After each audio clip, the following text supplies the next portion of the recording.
Ram Charan, welcome to Partnering Leadership. I am absolutely honored and thrilled to have you in this conversation with me. Thank you. I'm very honored. I look forward to it. You absolutely inspire people, give them best advice you can give. That's a huge contribution to the community. Thank you, Ram. And for 20 plus years, you have inspired me. And for a period of time, I was on a senior team and leading strategy globally for Dale Carnegie training. And I don't think I quoted anyone as often as I quoted Ram Charan in our senior leadership team meetings and our strategic planning meetings. So I feel like I not only know a lot about your work, but have benefited, and the organizations and clients I've worked with have also benefited. You've written over 30 books and started advising back in 1964. So I can't wait to get to your most recent book. But I also know your upbringing had a significant impact on you growing up in Uttar Pradesh in India. How did that upbringing and that initial shoe store, Ram, have an impact on your business thinking? Mahan, the largest population of business people in the world is the street vendor.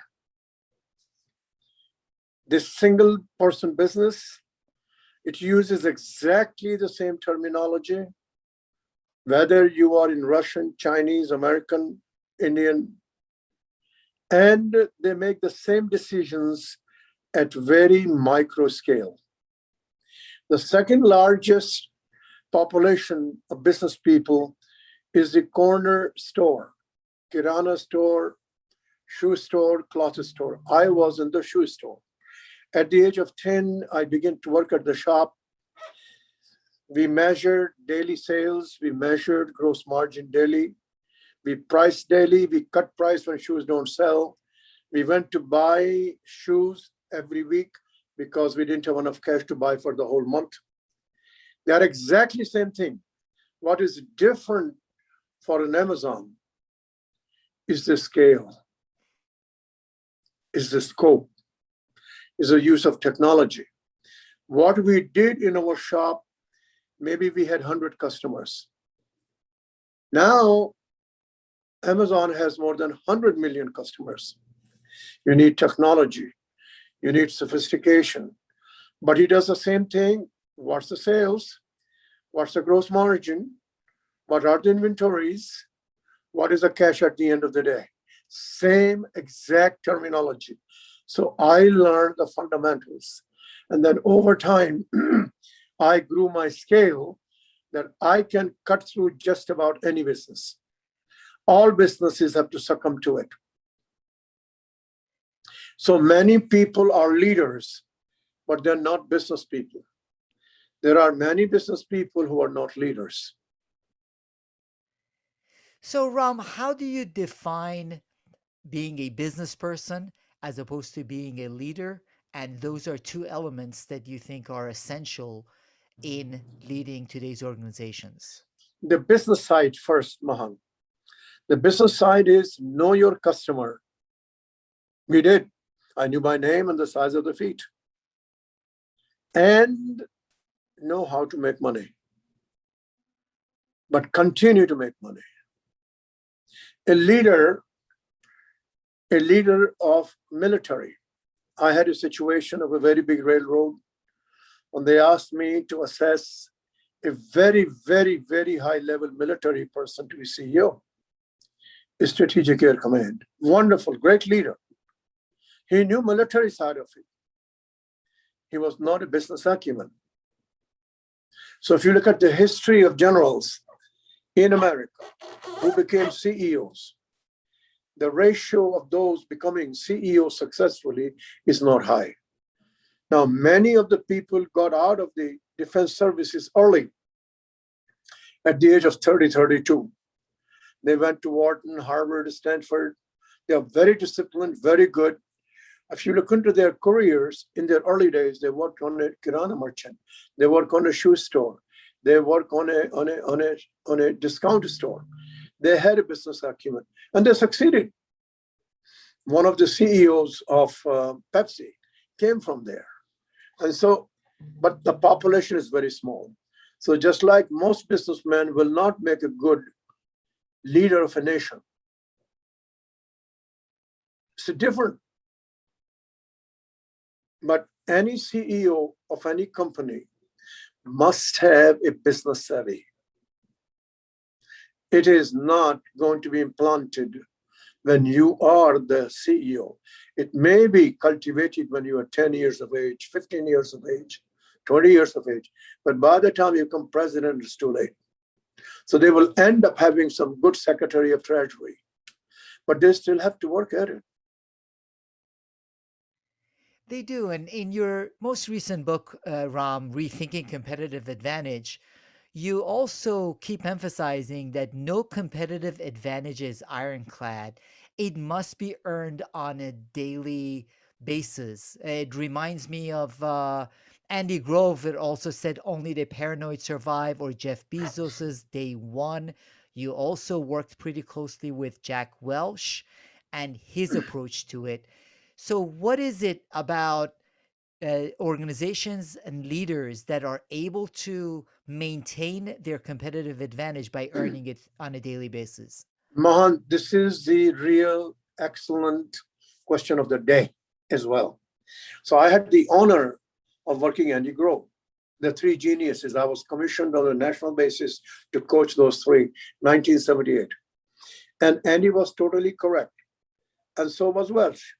The key was that we academics say sustainable competitive advantage. That word came from the economics literature.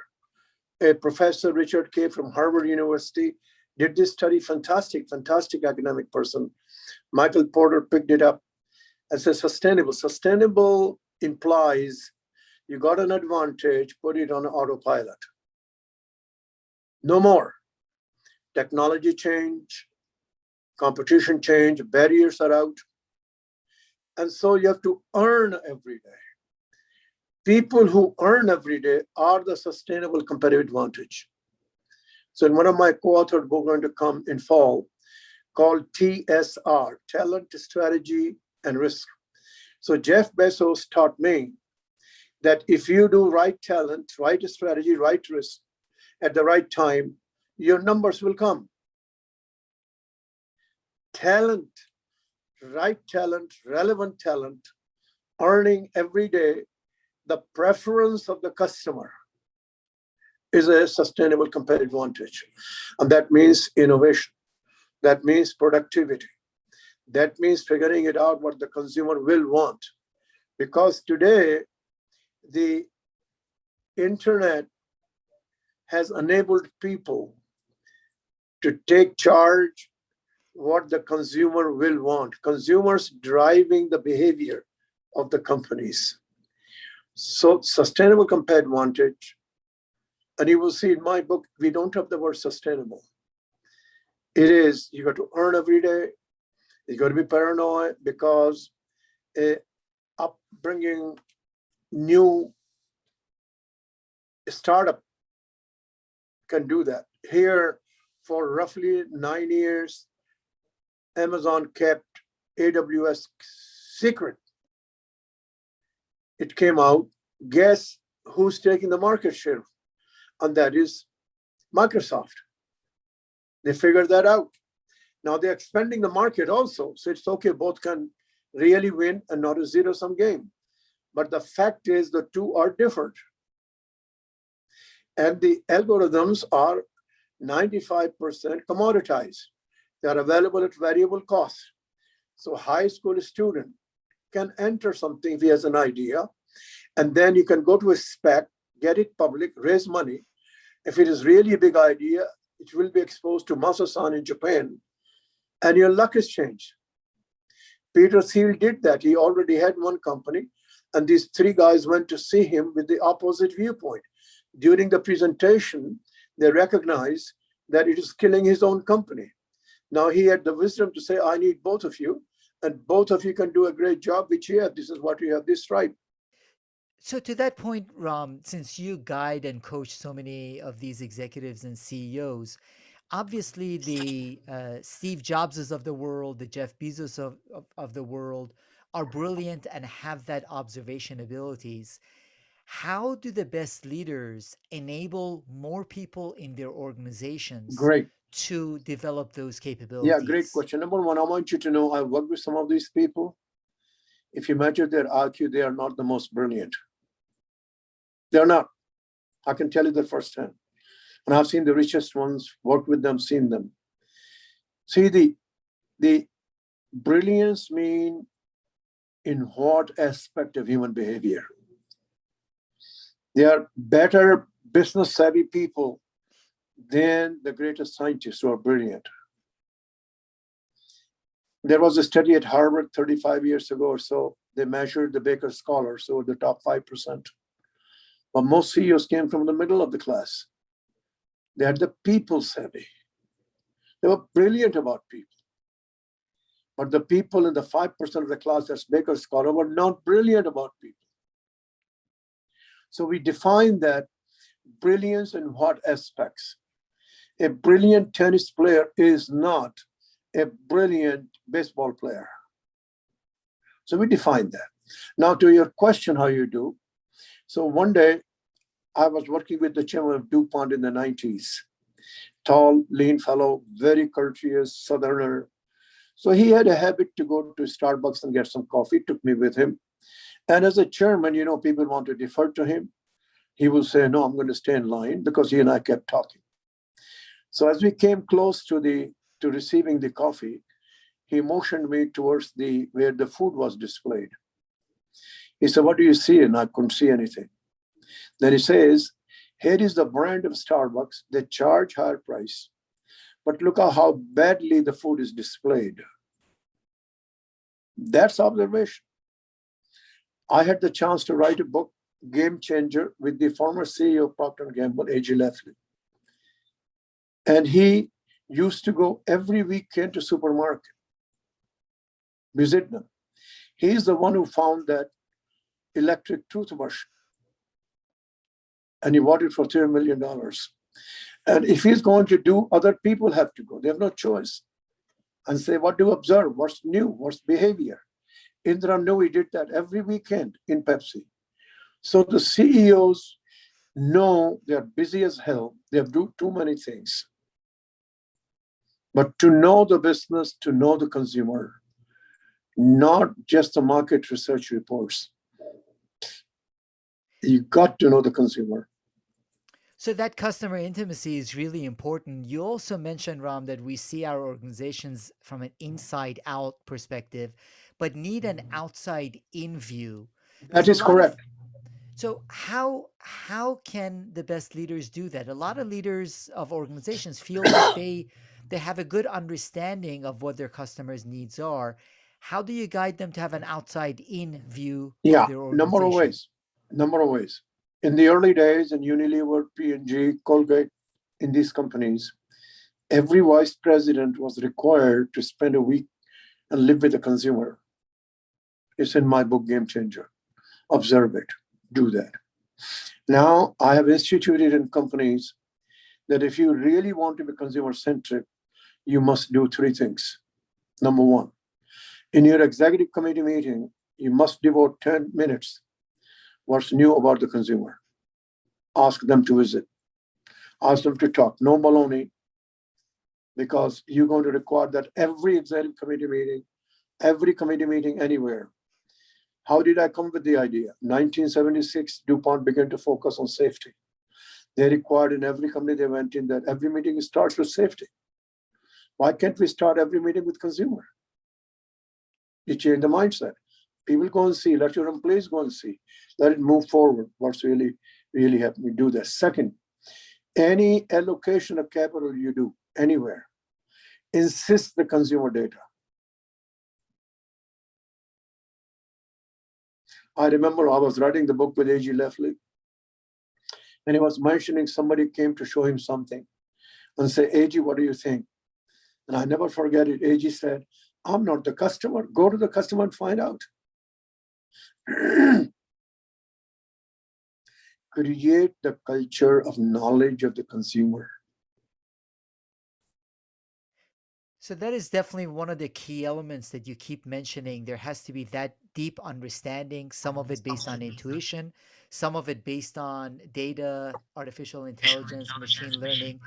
You also mentioned, Ram, that companies don't die, leaders led companies die. Correct. And Absolutely correct. whether Barnes and Noble or Nokia, you had a couple of really unique experiences and understanding of how hubris can bring organizations down. Oh, no doubt. You see, the boards fail in those situations. You see, Ford came to its nadir in 2007. How could that be? It was healthy balance sheet equation 1996. So in a period of 11 hours, what happened? 11 years. You can blame everybody. So you don't need a doctoral thesis. If you have three consecutive wrong CEOs and company survives, it's because the brand refuses to die. So at one point in 96, former chairman of DuPont became a director of Apple. Now I've worked with him for years. So he and I talked all the time. And he says, Ram, Apple brand refuses to die. Company should not die. So it's in my book, Boards That Lead, first chapter, how he brought single-handedly Steve Jobs back. He did. With the board's approval, he tried to sell the company. There were no buyers. Eventually brought Steve Jobs back single-handedly. Look what one man did. And then his succession. Look at Tim Cook. He brought Tim Cook. He was a low-level supply chain guy in a 3% net margin business called Compaq. So I talked to his then boss, and Jerry stayed. And I said, Jerry, what happened here? He said, Tim said, I will take a chance on this man because at the time Apple was broke when he joined him. So leaders and the boards are accountable for success or failure. Now look at the AT&T today. They're divesting to a different one. What was the board doing? Where was they? They should ask how much question did they ask in approving the deal? Did they spend 2, 3, 4 days to understand the deal? Did they understand what talent was required to play the new game? By putting this totally new game in the old game, what will happen to the speed of decision making? These are great board people. I know some of them. But why did they not spend 3 days full time looking at it? Chances are they did not. I don't know that. You By the way, alluded, AT&T made mistake twice. They should look at which board members are common. One time they bought Hughes system that had to be divested. So it's not one mistake, there are two consecutive mistakes. They are not the normal errors. They are the errors of not spending due diligence on the board part. They just carried what the CEO wants. and for anyone that doubts that organizations can turn around and do well, is my audience is very familiar because I'm a huge Satya Nadella fan of what he's done with Microsoft. But you also mentioned Walmart and Mary Barra leading at GM as great examples of organizations that have truly taken on this need for transformation and rethinking their competitive advantage. In the case of Walmart, it's facts. It's not a matter of my judgment. Doug McMillan comes in, and he has the wisdom to buy a company that can digitize. And the CEO, Laurie, had actually worked for Amazon, sold his company to him in Amazon. So he's able to put the basic AI in the company properly. Even though Walmart had the digitization from 2001, but did not do much with it. And as a result, is now connected consumer, last mile delivery, and converting these stores as a competitive advantage, as a place to pick up. Now they're using the Amazon approach. That is the customer, what is the total living needs of the consumer? Healthcare, advertising. So they begin to move on that. They got the digital engine. So it's on the way. Stock prices double. I'm very hopeful it's going to go far in the future. And so that's about the Walmart. One day I was very lucky. I was in a CEO summit where they had a Harvard type amphitheater. And Mary came and just sat next quite me all day. That was a great honor to do. I didn't disturb her. I had a great respect. Now, remember, one of the key things in automobile business is product. No product, no automobile company. And it requires a several years ahead planning. And you got to allocate the right resources and not sprinkle the desert with a teaspoon. You have limited resources. She came from product. And then she came from human resources. She is a superb business savvy lady. And I want to give you an example of inclusion. It's coming in my book, co-authored, called TSR, Talent, Strategy, and Risk for Boards. She keeps the board informed with a 2-page memo almost every week, seeks their advice. She is coming in my book, in our book, co-authored. The activist shareholders went to them. She listens to them. She picked up one good idea. Thank them. That's leadership. She is gaining. The stock price is moving. I like her plan. She may not be number one in 10 years, but she will be in the top 3. I have no doubt. She will not be there as a CEO in 10 years. Not likely. I'm pretty sure she will have a succession. She believes in it. I don't work for her, but I watch her. We have leaders in America who can do that, but get the right leaders and don't get away with degrees and with pedigree and with fantastic. She's not a person you're going to see as a flamboyant. She's not a flamboyant. You don't hear her all over the network. We have people in automobile industry all over the network publicizing themselves. Didn't do a damn thing. You see, you know the names. You don't hear Mary Barra publicizing enough. She's focused on the job. And as you showed in that example, she's obviously open to feedback, which, Ram, you mentioned in the book. Feedback is critical to leadership.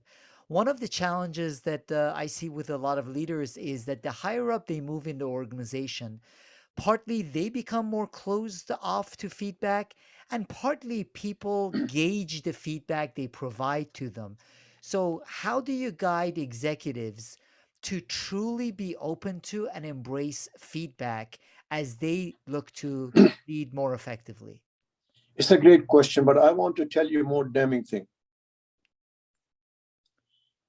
The mold of the people who have come through in most companies is competing among themselves through bureaucracy, through presentations, through building internal coalitions, doing incremental things, finding a way to get their budget approved.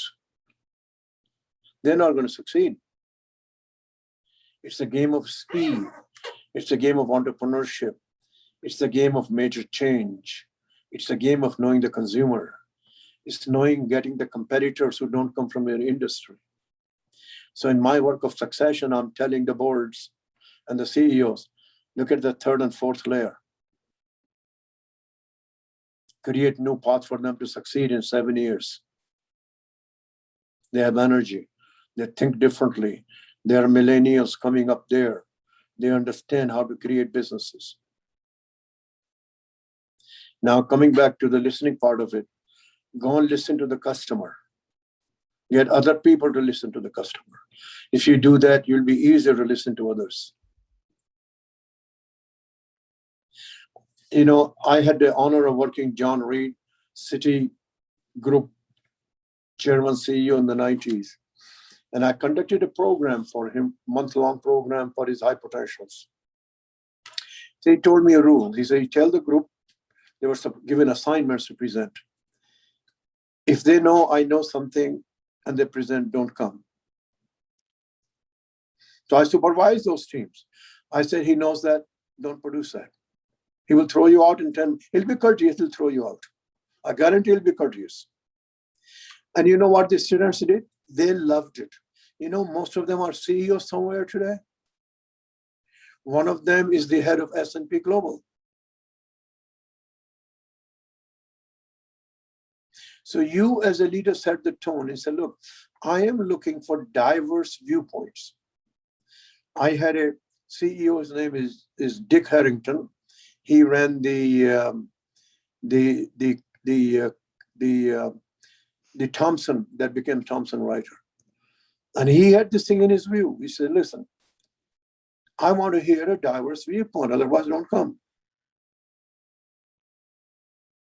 And that gave the license to question the CEO. Now you got to be respectful, you got to be courteous. It's a proven phenomenon of the lives of the people I'm allowed to see. I've worked with people who were nobodies. You see, I've been 50 years in this business, and they became CEOs, and I've coached more of them to become CEOs. These people had that curiosity to actively search opposite viewpoint. It's more so at the top level, because Walter Wriston used to tell Jack Welch, it's public, by the way, I'm telling you, it's a fact. He said, Jack, you will be the last one to know. Think about that. He should be the first one to know.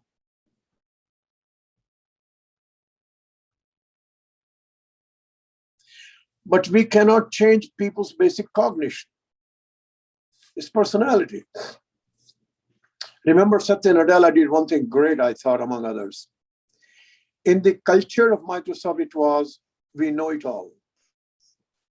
He turned it, learn it all.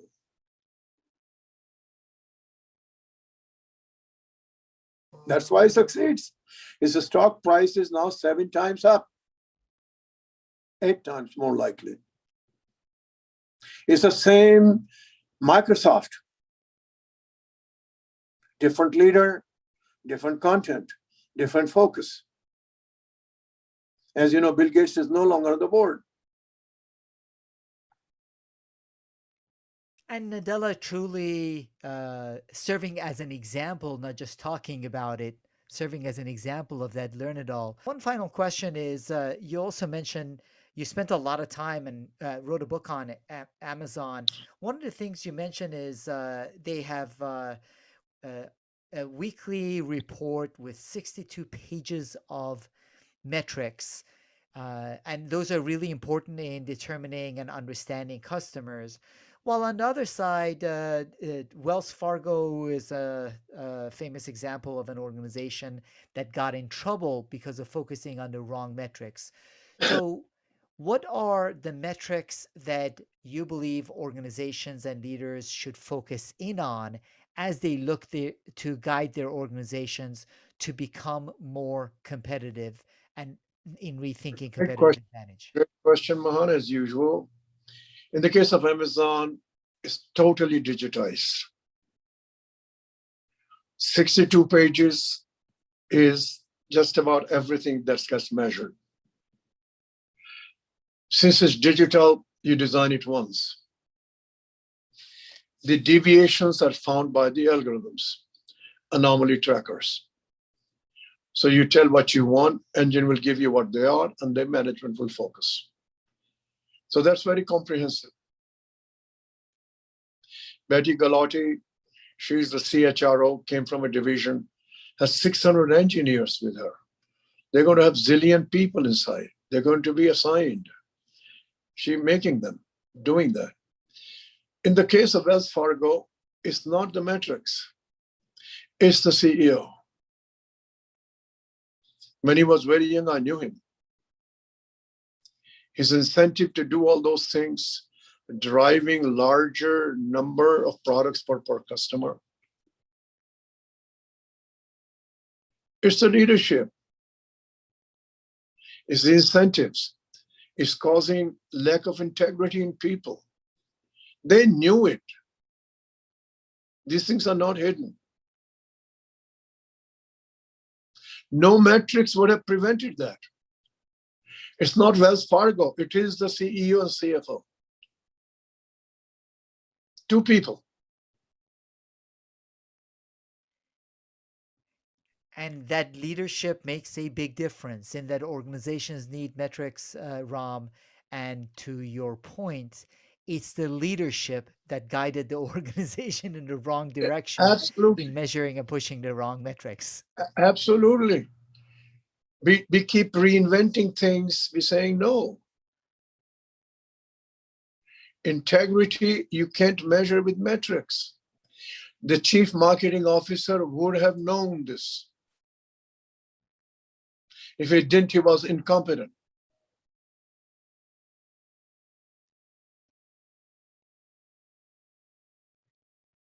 Well, Ram Charan, as I mentioned early on in the conversation, I can speak with you for hours and days because you have put out such great content, great thinking. And as I mentioned to you earlier, for me, you have been a wonderful teacher, which is why I call you, even though you were a professor, I keep calling you Professor Charan because you have had a great influence on my own thinking as a teacher as I have read your books because you are not just, even though you were a professor, you are not professorial, you are a practitioner and you take concepts and help others put them into practice, which is why I truly appreciate your business writing and your business insights, Professor Ramcharan. Thank you. Mahan, I want to mention one thing. The most Please. issue today is dealing with inequality. We change this, the GDP will increase. Racial biases issue will come to terms. It will give dignity to people from check to check. That creates energy in people to do new things. We got to deal with that next time. It is, Professor Charan, it is absolutely critical. It is something that is close to my own heart, and I've dedicated some time and effort to it. I also serve as chairman of the board of Leadership Greater Washington, which is a regional group of business, government, and nonprofit leaders in the Greater Washington, D.C. DMV region. And that is absolutely critical for us because we truly believe to be able to take advantage of the opportunities ahead of us, to be able to do what you talk about and rethink competitive advantage, we have to break through some of these challenges with respect to inequality and provide greater opportunity to different people within our communities for greater growth for everyone. So I look forward to having more of that conversation with you and learning from your insights on how we as a community can tackle that inequality.